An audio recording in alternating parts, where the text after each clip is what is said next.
5ই আগস্টের মধ্যে যদি সরকার জুলাই ঘোষণাপত্র না দেয় তবে ফ্যাসিবাদ বিরোধী সব পক্ষকে সাথে নিয়ে জুলাই ঘোষণাপত্র নিজেরাই ঘোষণা করবে এনসিপি।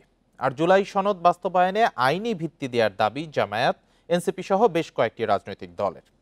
ঐকমত্য কমিশনের রাজনৈতিক দলগুলোর সংলাপে কমিশন সভাপতি ডক্টর আলী রিয়াদ জানান, বৃহস্পতিবারের মধ্যে আলোচনা শেষ করা হবে।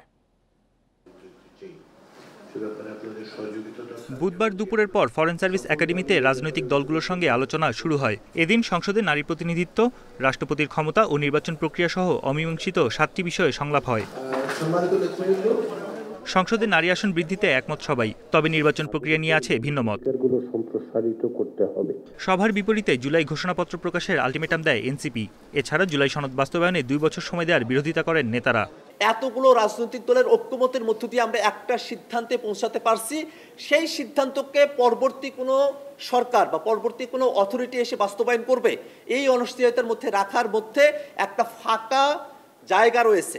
সনদের আইনি ভিত্তির জোর দাবি জামায়াত, এবি পার্টি সহ বেশ কয়েকটি দলের। অ্যাগ্রিড রিফর্ম যেগুলো হয়েছে পয়েন্টস, এগুলোকে আইনি ভিত্তি দিতে হবে। এলাকা একটা সিস্টেম আছে যেটা বোধহয়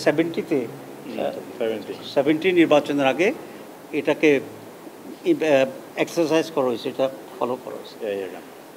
আরেকটা হচ্ছে গণভোট।